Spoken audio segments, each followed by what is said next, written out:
So we had an interesting thing that happened actually to our own website, and Christina was so funny to blog about it. So, hi, I'm Christina Peterson, by the way.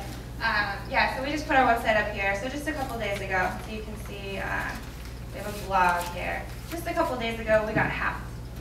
And they actually messed up our entire website. They took out the code to the footer, so it was all messed up. There were Viagra links all over the thing.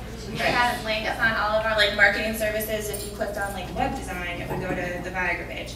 So so we put up this blog just to kind of be funny about the bloggers. We also dear hackers. Yeah. Thanks a lot. And while I was on the website actually fixing it, we had about 115 blog comments come in from other people trying to hack our website, spam basically. So it happens to everyone, but it does. So the message there is you have to be looking at everything that your brand tells you, everything that's out there that you have out there. Your website's very important. Your social media is very important. Today we want to touch base on social marketing, social media in a whole, and inbound marketing. How many of you here know what inbound marketing actually means?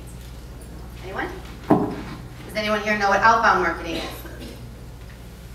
Oh, good job, Miranda. Okay.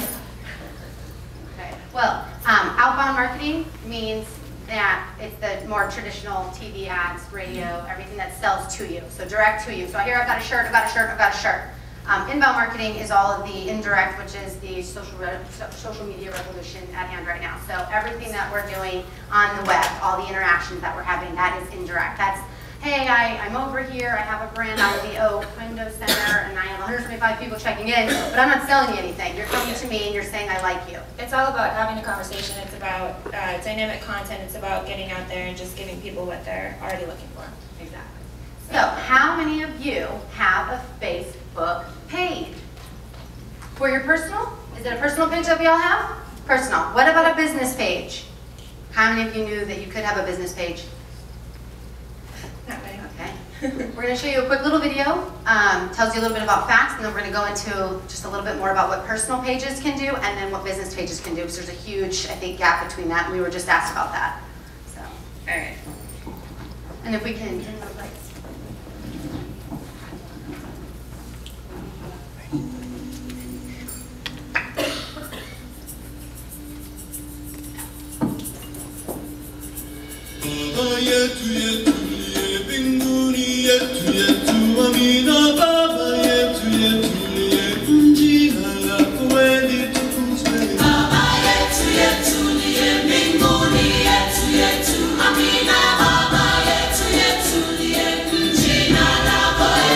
That's right. 5.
Yeah.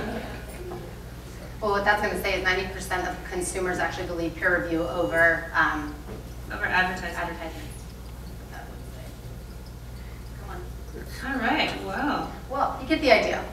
So being that it's very powerful, everybody keeps telling you it's powerful, it's powerful, it's powerful, but they're not telling you how to do it, what to do, and what you can do to use it for yourself. So what you're doing when you're creating a Facebook account as a person, as an individual, you're voluntarily entering your information. I'm a female, I'm a mom, I'm married, I work, I'm listing where I'm working, I like certain books, I cook, I'm doing all of those things. Well, as marketers and as people that own businesses, you have business pages that you create that are separate. There's rules and regulations that Facebook puts out there, and that you're able to have an unlimited amount of fans on your your business page. On your personal page, you're limited to 5,000. So if you're limited to 5,000, after you reach your market, which has your friends, your moms, your whatever groups that you're in, your soccer, what have you, you're marketing to them. Well, they don't want to hear about you. They know you. They know that they can come see you. You want to get the people that are interested in your brand, and you want to reach them. So by creating a business page, you then can market it with ads, and we can go into specific demographic.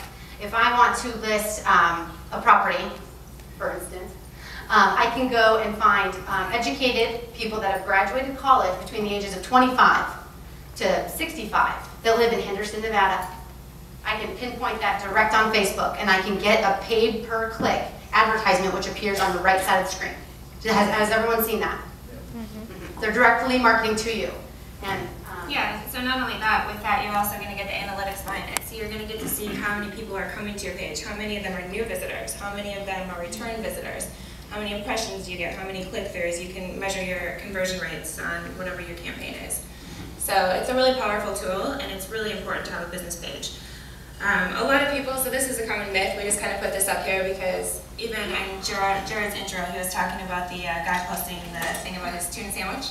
So I think that's the kind of myth that a lot of people think, that Facebook and Twitter and all this is just for people on there talking about their day-to-day life. Ooh, I just took a shower. Nobody cares. That's your personal page. That's your friends. Exactly. So the reason you want to be on social media is simply because of reach. That's where everybody is. 149 million people have Facebook accounts. It's like that presentation said, it would be the third largest company or country if it was a country. So it's really important to be where your customers are and interact with them and be in their face, but not in a salesy kind of way. No, what you're posting on your business page, for instance, we go out and we find relative information, and you have to know what your market is. So I'm not going to go post on, let's pretend, we have a bakery as a client. I don't go post the daily news about, junk that they don't want to know. We talk about Cake Boss. Hey, I like reading about Cake Boss, and I'm voluntarily liking that page, asking as a resource to get the updates. So what did they do? We recently were at the Emmys with them, so we're posting about who we're seeing and all of the stars, and I mean the interactions go up, through the roof when you throw anything out there that they're interested in. If you're not talking to them about anything they want to know about, they're not going to like your page. They're going to dislike you and get out. You want to. It's more of a sideways approach as far as sales go. So the best thing that you could do on your page is be a resource. If you are in short sales, let's talk about how to spruce up your house.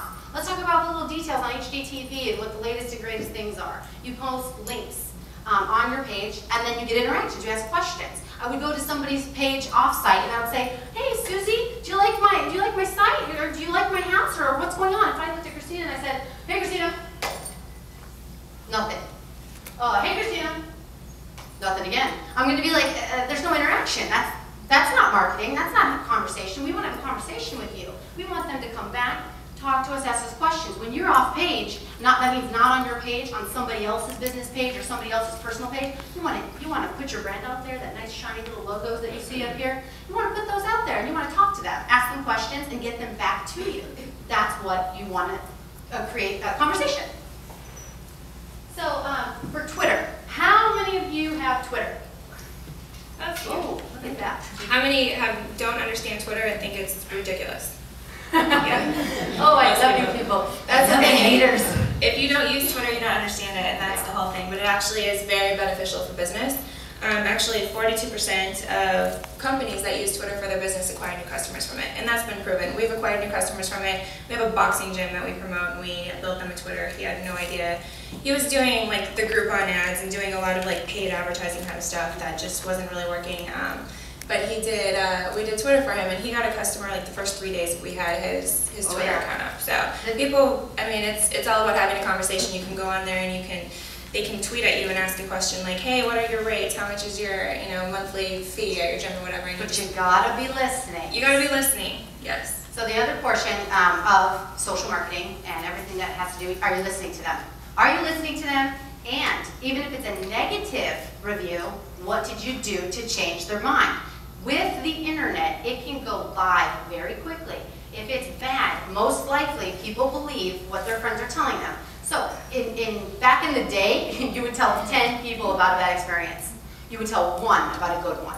Now, these numbers hit millions very quickly. I mean, like your impression rate, everything means something. And we actually have a funny story about that. Yeah, so as soon as you put it out there, it's out there. But as a way to kind of combat that, if you're a company, so we were at a conference in San Francisco. We were actually staying at the W Hotel, and this was just a few months ago. The W in San Francisco is under construction. So the entire lobby is, they have elevators blocked off, things like that. So, and there were tons of people there. The hotel was sold out. So one of our colleagues was trying to get up to his room, and now all these people were downstairs. If you've ever been to a W, they're kind of small, boutique-y hotels, so they usually have small elevators. There's only a couple of them. So there was a 45-minute line waiting just to get into the elevator to go up to your room, and no other way to get up to your room. So it wasn't exactly the best customer experience. So one of our colleagues, he went on Twitter, and he tweeted to Starwood, which they own the W brand, tweeted to Starwood like, hey, you guys might want to know that the W in San Francisco is having a huge problem right now. People can't get up to their rooms. They're having to wait 45 minutes. That was it, just a really quick tweet. Went to bed, woke up in the morning, he had an envelope under his door. He opens it up, and it's a $50 gift card saying sorry for your inconvenience. So That was a tweet. That was a tweet. And so they tweet it, and you have to be listening so you can address those situations as they happen, and you can turn that person into a loyal customer, because he may have been really upset about the experience, and it may have kind of turned him off to that hotel or what have you. But yeah, and they turned a bad thing into a good thing. The guy was like, okay, yeah, move on, whatever. Twitter is really, really great. You can tweet every 3 minutes. It's not a problem. You can tweet till the cows come home. You can't Facebook too much. You have to watch your posting. You have to know when people have had enough, and they tell you when they've had enough. People will start banning you. I'm sure you have those annoying friends that post like every couple seconds, or Yeah, you have those friends. Some of you are those friends. Some of you are those friends. Tuna sandwiches friends. Yeah, I ban that guy. Part of the thing with Facebook and Twitter, there are a few cheats out there. There are widgets that you can install every time you Facebook, you tweet. So you don't have to go ahead. There's many of you who are probably self-employed. You don't have the time. You don't have staff like us that have multiple accounts and have to watch all of this stuff come through, and you're reading at a rate that is insane. And you don't have to be physically logging on. I mean, now with all the apps you can get, if you have an iPhone or whatever, you can have your Twitter app. It's just as easy as sending a text message. You can even have it integrated into your text messages, so any new messages come in as a text. Exactly. You can just reply to them, so it's really easy. The other thing I want to touch base on, just real quick before we move on to the next portion, with Twitter and Facebook, and I'm not going to go too far into it, but just so we're understanding, there's a whole other side of marketing called search engine optimization. How many of you have heard that? Okay, search engine optimization drives your website to the top of the search engines, okay, not the pay-per-click sponsored at the top. Search engine optimization is kind of pricey, as we all know. The more you ping the system from business pages with your relative articles, your content, your blogging, anything like that, it helps drive you up the ladder in that Google ranking, which is obviously the largest search engine in the world. So all of the blogging and tweeting and Facebooking and LinkedIn that you're doing, that is all absolutely necessary to get you on the top of Google. You cannot have one without the other. And we usually start with social media because it's a cheaper buy-in. You guys can start it yourselves. You might, do funny things that you look at and we have to change along the way and make sure that it's not a community page or what have you, but really, really important stuff about social media. And we'll be available outside here to talk more about it. We want to keep moving on because we're up past our time. So another thing that people tend to think about doing business is that they tend to think, Facebook, Twitter, it's just for kids. Your customers are not on there, but in fact they are. 93% of internet users are on Facebook, of adult internet users. And 40% of Facebook users are actually over the age of 35. 35? Y'all look about 35, by the way. I think the largest growing demographic right now is women between like 45 and 55, something That's like right. that. So, like a wine yeah. late at night. And they're playing Farmville and things like that. Yeah, which is very successful, by the way. Yes. Okay, and we wanted to also touch base about an idea here, an idea about a video. So YouTube, second biggest search engine next to Google. Very second important. largest, yes, which is super important. And you guys are realtors. You're out there selling houses. Everyone loves your faces. When you see the realtors coming, they're all peppy, got a Starbucks in their hand. Everyone tend to like you, not like the accountant that says they owe money at the end of the year. Usually they're either getting rid of a property or buying a new one. I'd like to buy a new one rather than sell, but hey, everyone has a purpose. So with that, everybody's asking us about videos. Well, the video is very, very important. You get in front of somebody very quickly, they need to like you, they need to understand the message, and it needs to be legible, it needs to be quick, and they need to kind of get in, get out, and understand it. We're going to show you a couple of videos. And hopefully they'll play. Yeah, hopefully they will play. And you guys will be the judge of the better marketing tool here. One, very large budget, no name, named. It's a corporation that put it together, and the speaker is a well-respected journalist. The other one, not so much. We'll let it play.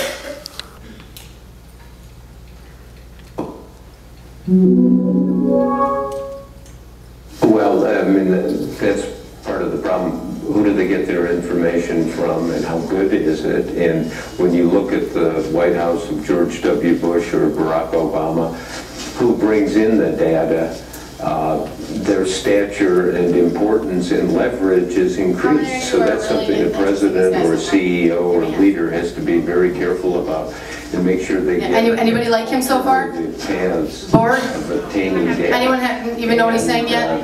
I'm kind of over it, yeah. Yawn, First right? year, he didn't want to listen to. We're going to move to the next one. Because this guy, I don't even care what the message is, actually. I really don't. So this is a small movie theater in Austin, Texas. Austin, Texas. That, by the way, Bob Woodward, we'll talk about that in a second here about impressions. Watergate. Yeah.